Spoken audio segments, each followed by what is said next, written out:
안녕하세요. 사연을 시작하기에 앞서 구독과 좋아요 부탁드려요.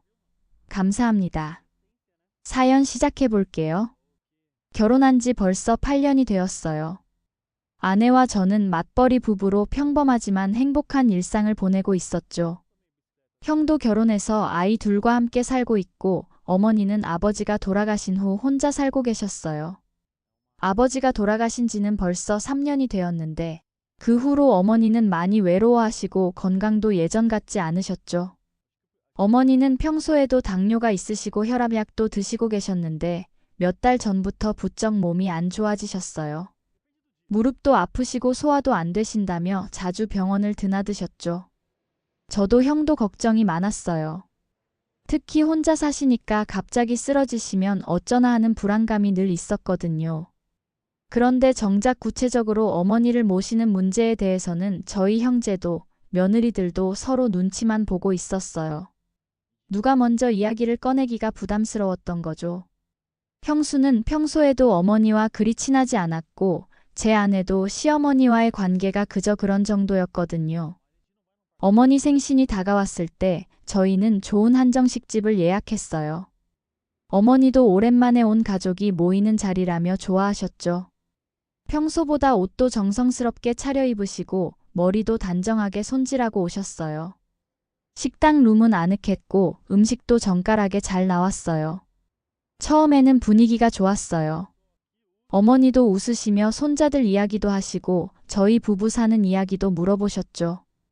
그런데 어머니가 최근에 병원에 자주 다니신다는 이야기가 나오면서 분위기가 조금씩 달라지기 시작했어요. 요즘 무릎이 너무 아프구나. 계단 오르내리기도 힘들고. 어머니가 한숨을 쉬시며 말씀하시자 저와 형은 걱정스러운 표정을 지었어요. 병원에서 뭐라고 하셨어요? 제가 물어보자 어머니는 고개를 저으셨어요. 나이가 나이인데 뭘 어떻게 하겠니? 그냥 약 먹고 조심하라고만 하더구나. 그때 형이 조심스럽게 말을 꺼냈어요. 어머니 혼자 계시기 힘드실 텐데. 형의 말이 채 끝나기도 전에 형수가 젓가락을 내려놓으며 말했어요. 어휴, 우리는 애들이 예민해서 어머님 못 모셔요. 특히 큰애가 환경 바뀌는 걸 정말 싫어하거든요. 형수의 말에 제 아내도 당황한 표정을 지으며 얼른 말을 이었어요. 저희도 맞벌이고 남는 방이 없어서. 그러자 형수가 제 아내를 쳐다보며 시큰둥한 표정으로 말했어요. 방이야 만들면 되지, 동서. 그거 다 핑계야.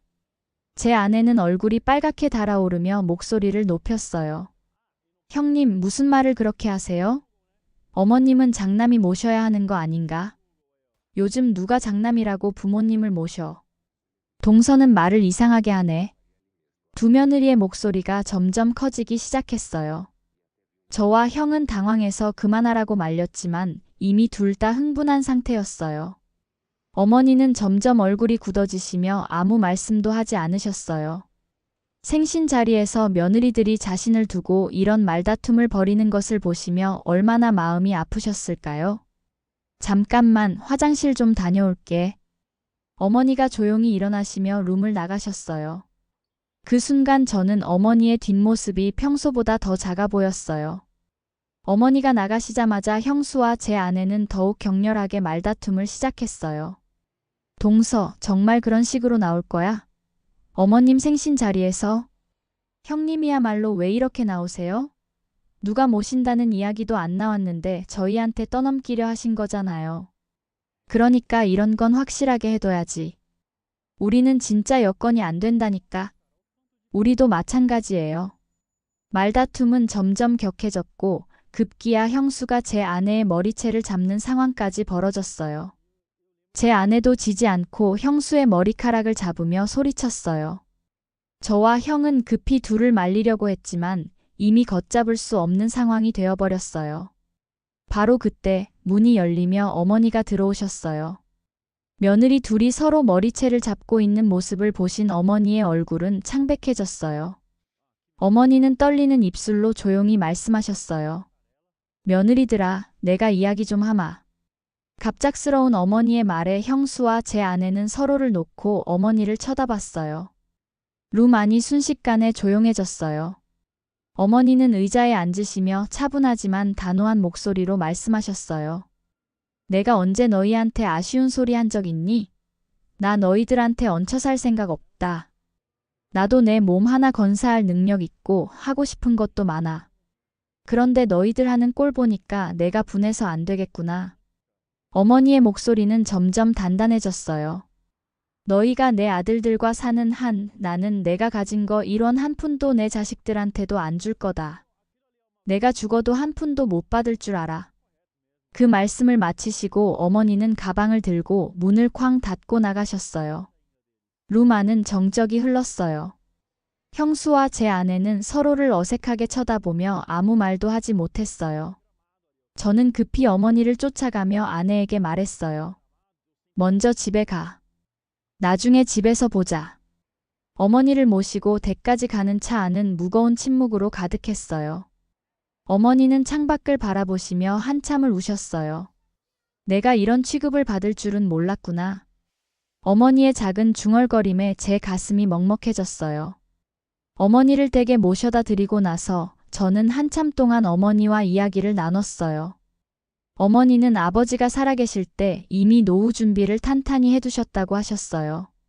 아버지의 보험금도 꽤 나왔고 예금도 넉넉히 있으시다고 하셨죠. 너희 아버지가 정말 꼼꼼한 사람이었잖니.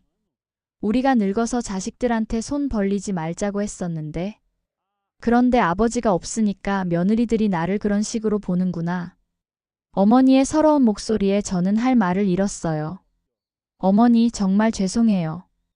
다 제 잘못이에요. 아니다. 이건 내 잘못이 아니야.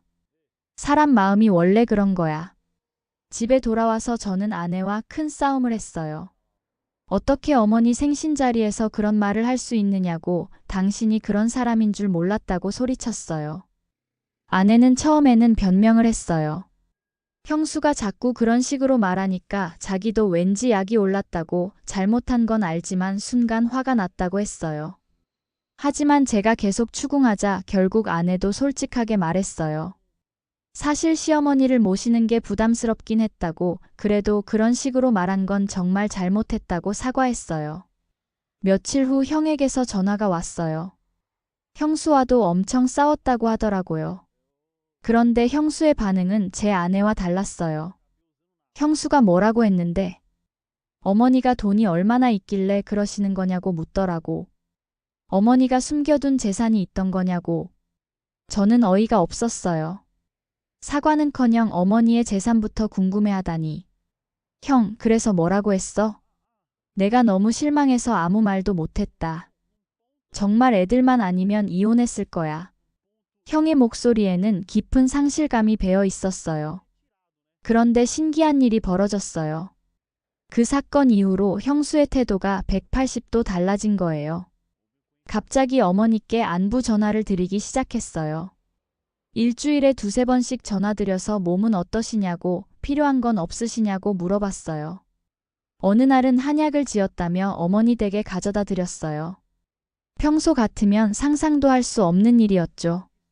어머니는 형수의 갑작스러운 변화를 더욱 괘씸해하셨어요. 저것 봐라. 돈 냄새 맡으니까 태도가 바뀌네. 어머니의 말씀이 틀리지 않았어요. 형수는 분명히 어머니의 재산을 의식하고 있었거든요. 제 아내는 며칠 고민하더니 결국 어머니께 찾아가서 사과를 드렸어요. 정말 죄송하다고 그런 생각을 가진 자신이 부끄럽다고 진심으로 빌었다고 했어요. 어머니는 한참을 생각하시더니 아내의 사과를 받아주셨어요. 하지만 여전히 서운한 마음은 남아 계시는 것 같았어요. 몇 달이 지나면서 흥미로운 일들이 벌어졌어요. 어머니의 건강이 부쩍 좋아지신 거예요. 그 스트레스 많았던 상황이 정리되고 나니 오히려 컨디션이 회복되신 것 같았어요. 어머니는 평소 하고 싶었던 일들을 하나씩 시작하셨어요. 동네 친구들과 국내 여행을 다니기 시작하셨어요. 여행이 이렇게 재미있는 줄 몰랐구나. 너희 아버지 살아계실 때는 바빠서 제대로 다녀보지도 못했는데. 어머니는 여행 사진을 보여주시며 정말 행복해 보이셨어요. 오랜만에 보는 어머니의 밝은 모습이었어요. 그런 어머니를 보며 저와 형은 오히려 안심이 되었어요. 어머니가 우리에게 의존하지 않고 독립적인 삶을 사시는 모습이 자랑스럽기도 했죠. 어머니, 조금이라도 건강할 때 그 돈 다 쓰고 가세요. 저희한테는 한 푼도 안 주셔도 되니까 어머니가 하고 싶은 거 다 하시고 즐겁게 사세요. 제가 그렇게 말씀드리자 형도 고개를 끄덕였어요. 맞아요, 어머니. 우리는 우리 살 길 찾을 테니까 어머니는 어머니 인생 즐기세요. 어머니는 우리 말에 빙그레 웃으셨어요. 한편 형수는 여전히 어머니께 잘 보이려고 노력하고 있어요. 하지만 어머니는 형수의 그런 행동들을 다 꿰뚫어보고 계세요. 반면 제 아내는 그 사건 이후로 정말 조심스럽게 행동해요. 진심으로 반성한 것 같아요. 어머니도 제 아내의 변화를 인정하고 계세요. 지금 생각해보면 그날 식당에서 벌어진 일이 우리 가족에게는 전화점이 되었던 것 같아요. 겉으로는 화목해 보였지만 속으로는 각자의 이해관계만 계산하고 있던 며느리들의 본심이 드러난 거죠. 특히 형수의 경우는 정말 실망스러웠어요. 어머니를 모시기는 싫어하면서 어머니의 재산에는 관심을 보이다니. 그런 모습을 보며 형도 많이 상처받았을 거예요. 하지만 제 아내도 크게 다르지 않았죠. 비록 그 순간에 실망스런 모습을 보였지만 나중에라도 진심으로 반성하고 사과했거든요. 그런 아내의 모습을 보며 저도 다시 한번 믿음을 가져보기로 했어요. 어머니께서는 이제 정말 자유롭게 사시고 계세요. 여행도 다니시고 평소 배우고 싶었던 서예도 배우기 시작하셨어요. 동네 복지관에서 하는 프로그램에도 적극적으로 참여하세요. 나이 들어서 이렇게 재미있게 살 수 있는 줄 몰랐네.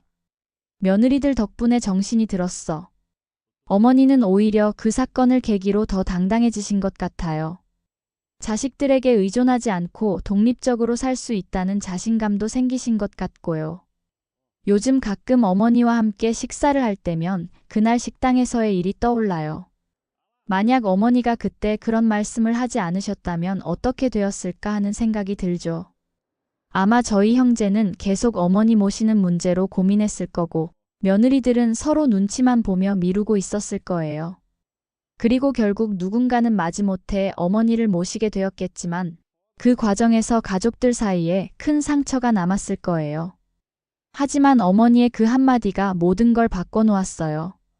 며느리들은 자신들의 속마음을 드러냈고 어머니는 자신의 삶을 스스로 책임지겠다는 결심을 하셨죠.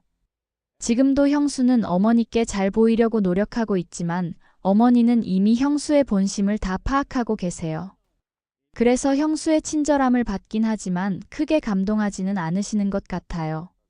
사람 마음이라는 게 한 번 드러나면 다시 숨길 수가 없어. 어머니의 말씀이 맞아요.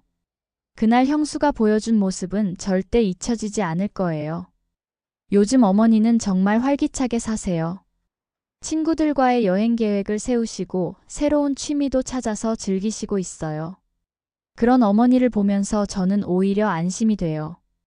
어머니가 우리에게 의존하지 않고 독립적으로 사실 수 있다는 게 얼마나 든든한지 모르겠어요. 물론 언젠가는 어머니도 나이가 더 드시면 도움이 필요하실 때가 올 거예요. 하지만 그때는 의무감이나 부담감이 아니라 진짜 사랑과 효심으로 모실 수 있을 것 같아요. 그날 식당에서의 사건은 우리 가족 모두에게 큰 교훈을 주었어요. 가족이라는 이름으로 서로의 진심을 당연하게 여기면 안 된다는 것, 그리고 진정한 효도는 의무가 아니라 마음에서 우러나와야 한다는 것을 깨달았거든요. 지금 생각해보면 어머니의 그 충격적인 고백이 오히려 우리 가족에게는 신의 한 수였던 것 같아요. 모든 게 겉으로만 평화로웠던 관계를 정리하고 각자의 진심을 확인할 수 있는 기회가 되었거든요. 어머니는 이제 누구에게도 미안해하지 않고 당당하게 사시고 계세요. 그리고 저희 형제도 어머니에 대한 걱정보다는 어머니의 행복을 먼저 생각하게 되었어요. 이게 진정한 가족 관계가 아닐까 싶어요. 제 긴 이야기를 끝까지 들어주셔서 감사합니다. 구독과 좋아요, 알림 설정까지 잊지 마세요.